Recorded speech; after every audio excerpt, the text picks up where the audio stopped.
प्रदोष के समय पर, उससे पहले लक्ष्मी और दरिद्रता फिर भ्रमण पर निकलती है।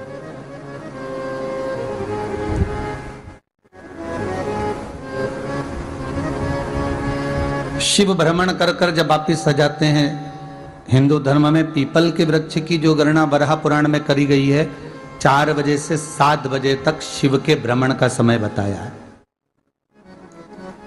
शाम को। तो 7 बजे से लेकर फिर रात्रि 9 बजे तक लक्ष्मी और दरिद्रता फिर भ्रमण पर जाती है। इनका एक समय निश्चित है महाराज। भ्रमण कर कर आ जाना। अब इस बीच में जब लक्ष्मी और दरिद्रता दोनों निकल कर जा रही हैं, तो दोनों एक भाव रख कर जाती हैं कि आज हमको कहां प्रवेश करना है।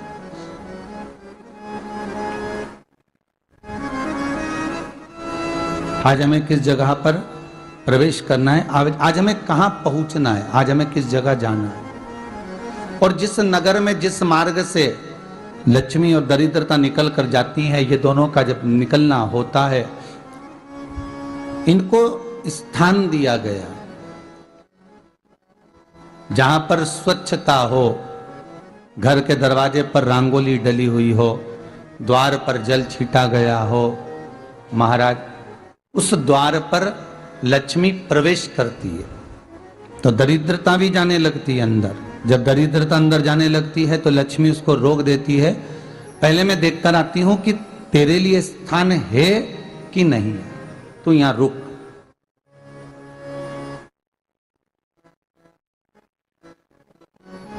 कुछ देर तक दरिद्रता बाहर खड़ी रहती है और लक्ष्मी जी की बड़ी बहन जब दरिद्रता बार बार अंदर जाने का प्रयास करती है तो लक्ष्मी जी कहती हैं, जी तू इतनी बड़ी होकर तुझे मालूम है तू तेरा सम्मान होना चाहिए, आदर होना चाहिए, और तू अंदर चली जाए और कोई तेरा सम्मान ना करे तो कितना बुरा लगेगा, इसलिए तू बाहर खड़ी रहे। मैं अभी आई। अंदर जाती है और जब लक्ष्मी जी भ्रमण कर लेती हैं, अंदर प्रवेश कर कर आती हैं, और प्रवेश कर कर आती हैं तो दरिद्रता पूछती है चले अंदर। तो लक्ष्मी जी कहती हैं, तुझे मालूम नहीं है क्या जी कि जिस घर में मैं प्रवेश कर जाती हूं उस घर में फिर दरिद्रता नहीं जा सकती, क्योंकि ये तेरा वचन था, ये तेरा वचन था। अपन दोनों का जब मंगल विवाह हुआ था, मेरा विवाह जब नारायण के साथ में हुआ और तुम्हारा विवाह जब दुस्साह मुनि के साथ हुआ, दरिद्रता का विवाह दुस्साह मुनि के साथ हुआ। जब अपना दोनों का विवाह हुआ था तो अपन दोनों ने एक वादा करा था कि जिस घर में लक्ष्मी प्रवेश कर जाएगी उस दिन फिर दरिद्रता नहीं जाएगी, और जिस घर में दरिद्रता प्रवेश कर जाएगी उस घर में फिर लक्ष्मी नहीं जाएगी। अब जब मैं अंदर देख कर आ गई हूं तो तू अंदर नहीं जा सकती, अर्थात लक्ष्मी के चरण जिस घर में पड़ गए उस घर में फिर दरिद्रता प्रवेश नहीं कर रही। चलते चलते फिर दरिद्रता ने देखा और लक्ष्मी जी इसको लेकर गई, और लक्ष्मी जी ने देखा कि इसके दरवाजे पर जल नहीं छीटा गया, इसके दरवाजे पर ना रंगोली डली है, इसका द्वार साफ नहीं हुआ,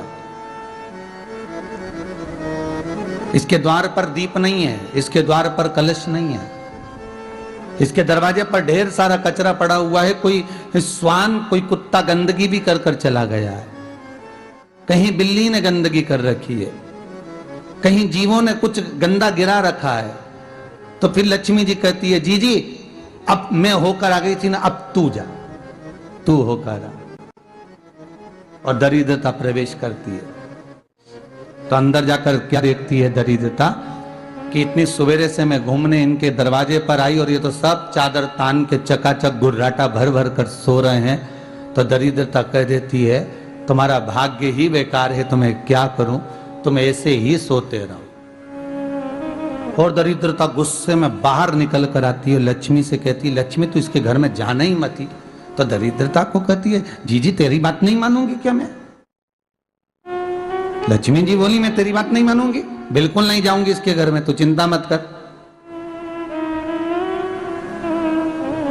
चल आगे चले। फिर आगे बढ़े। ये लक्ष्मी और दरिद्रता का प्रवेश है। आपके घर का द्वार आपके घर का दरवाजा। फिर निवेदन करूंगा एक बहुत सुंदर बात, हमें महाराष्ट्र से सीखना चाहिए, हमें साउथ से सीखना चाहिए, दक्षिण से। जिस समय पर भक्ति देवी यमुना जी के घाट पर रो रही थी अपने पुत्र ज्ञान और वैराग्य को गोदी में लेकर, समय देव ऋषि नारद ने प्रश्न किया था कि तुम कहां पर पोषित हुई हो, तुम्हें ऊर्जा कहां से प्राप्त हुई? तो कहा मैं गुजरात से तो चली हूं।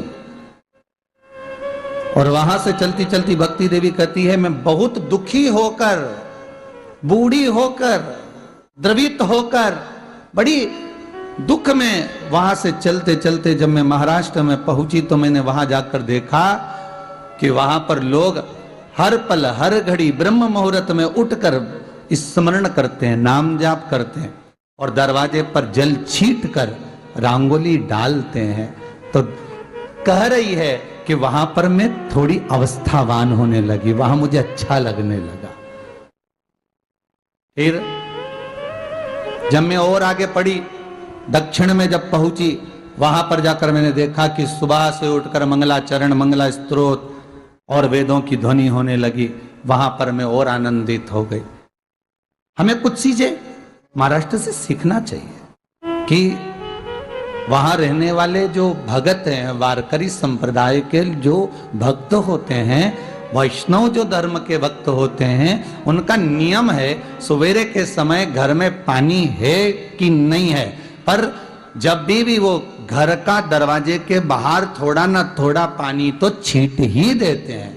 और छींटने के बाद फिर वहां पर अपने यहाँ तो दिवाली पे रंगोली बनती है जी, और वहां पर रोज की रंगोली बन जाती है कि कभी हो सकता है परमात्मा राह भूल कर हमारे घर में प्रवेश कर जाए, इसलिए वहां प्रतिदिन की रंगोली, प्रतिदिन।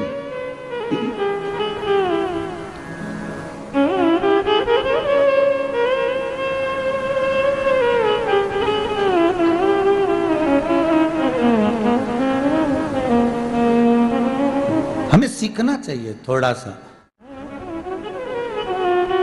आज के जमाने में तो बहू अपने कमरे की झाड़ू लगा ले, वो ही बहुत बड़ी बात है। हो खड़ी खड़ी बहू ये देखती रहेगी कि नौकरानी सही से झाड़ू लगा रही, वहां से लगा के लाओ, इधर से हेड़ के ले जाओ, वहां से कचरा सोरो, वहां से पोछा लगाओ। खड़ी रहेगी, उंगली से बताती रहेगी, पर इतना नहीं बनेगा कि सेविका से, नौकरानी से, दासी से कह दे कि तू मम्मी पापा के कमरे की लगा ले, मैं मेरे कमरे की लगा लूंगी, तू जा उधर।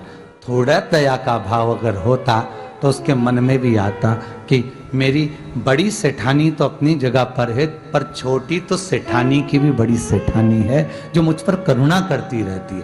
पर बड़ी तो कहे कि बेटा रहने दे, तू उधर ले जा, जब भाभी के कमरे में देख ले जा। उसके बच्चों का बड़ा फैलारा रहता ना, तू उधर देख ले जा, तो जरा उधर, मां उधर भेज रही है।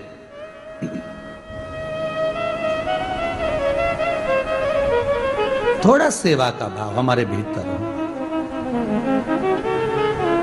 और एक निवेदन तो हमेशा करा है और अब आज भी करता हूं, पूरे घर की सफाई करवाओ, पूरे घर में तुम पोछा झाड़ू जो चाहे करवाओ, मना नहीं है। पर एक निवेदन है, रसोई घर के अंदर बहू और बेटी ही जाकर भोजन बनाए तो अन्नपूर्णा सदा कृपा करती है महाराज। बहू और बेटी ही।